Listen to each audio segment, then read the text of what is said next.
নমস্কার বন্ধুরা, আমরা দুজনে কুকিং চ্যানেলে আপনাদের স্বাগত জানাই। বন্ধুরা, সামনেই গণেশ চতুর্থী, তাই আমি গণেশের স্পেশাল মিষ্টি নিয়ে আপনাদের কাছে এসে গেছি। তো গণেশের আজ আমি মোদক বানিয়ে দেখাবো। তার জন্য আপনাদেরকে পুরো ভিডিওটা দেখতে হবে প্রথম থেকে শেষ পর্যন্ত। এখানে আমি এক বাটি গোবিন্দভোগ চাল নিয়েছি, ধুয়ে পরিষ্কার করে নিয়েছি। চিনি নিয়েছি, গুঁড়ো দুধ, এলাচ আর নিয়েছি ঘি। এই মাত্র উপকরণ। এরপর আমি গোবিন্দভোগ চালটা গুঁড়ো করে নেব। তো আগে আমি গোবিন্দভোগ চালটা ধুয়ে শুকনো করে রেখেছিলাম। এরপর এলাচের দানাগুলো আমি বের করে নিচ্ছি, দিয়ে মিক্সির মধ্যে দিয়ে দিলাম এলাচের দানা আর গোবিন্দভোগ চাল একসাথে গুঁড়ো করে নেব। দেখবেন সেন্টটা খুব ভালো হবে। তো খুব মিহি করে আমি এখানে গুঁড়ো করে নিয়েছি। এই দেখুন, দেখিয়ে দিচ্ছি।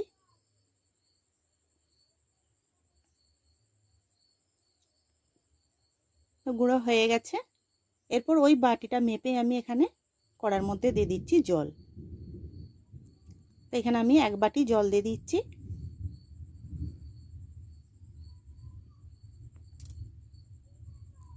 এরপর জলটা গরম হয়ে গেছে। 10 টাকার গুঁড়ো দুধ রেখেছিলাম, সেটা জলের মধ্যে দিয়ে দিলাম।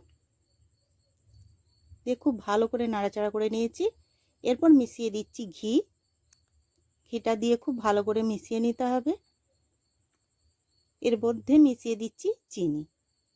চিনিটা এখানে আমি হাফ বাটি নিয়েছি, যতটা চাল নিয়েছি তার হাফ চিনি নিয়েছি।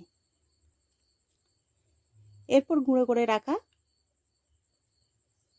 চালটা আমি দিয়ে দিচ্ছি। গোবিন্দভোগের চালের গুঁড়োটা অল্প অল্প করে দিয়ে ভালো করে মিশিয়ে নিতে হবে। অল্প অল্প করে দিয়ে দিচ্ছি, দিয়ে মিশিয়ে নিচ্ছি, দিয়ে একটা মণ্ড তৈরি করে নেব। বন্ধুরা, বাড়িতে থাকায় কিছু উপকরণ দিয়েই আমরা গণেশজির প্রিয় মিষ্টি মোদক তৈরি করে নিচ্ছি। তো আপনারাও ঝটপট বাড়িতে বানিয়ে ফেলুন মোদক। এই দেখুন, দেখবেন কড়া থেকে ছেড়ে ছেড়ে আসবে, তখন নামিয়ে নিতে হবে। এইভাবে অল্প আছে খুব ভালো করে নেড়ে চেড়ে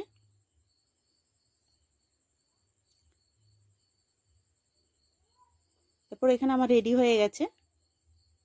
একটি পাত্রের মধ্যে আমি একটু ঘি মাখিয়ে নিচ্ছি, যাতে নিচে না লেগে যায়। দিয়ে এবার আমি মণ্ডটা নামিয়ে নিলাম, দিয়ে একটু ঠান্ডা করে নিচ্ছি। ঠান্ডা করে আমি মেখে দিয়েছি। এই দেখুন,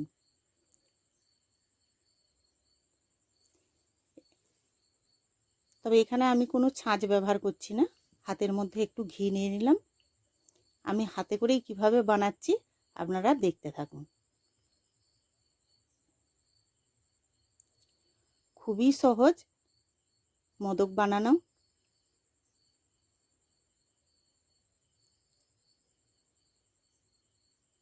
এই দেখুন,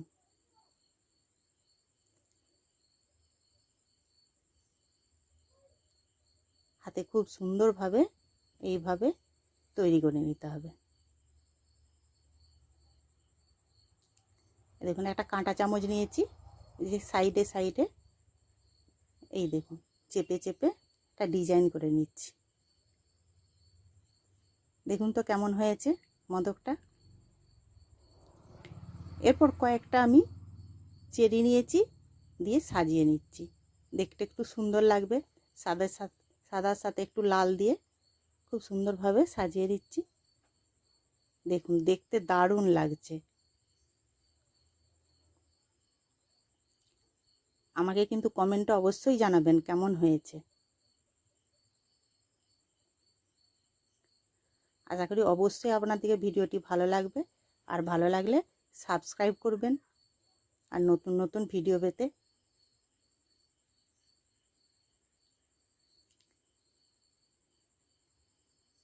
এই দেখুন সাইডগুলা আপনারা যদি মনে করেন একটু চামচ দিয়েও সাইডগুলো কেটে কেটে এরকম করে দিলেও ভালো লাগবে। এখানে আমার রেডি হয়ে গেছে গণেশজির প্রিয় মোদক। এই দেখুন। তাহলে আবার দেখা হবে অন্য কোনো ভিডিওতে। এখানেই শেষ করছি।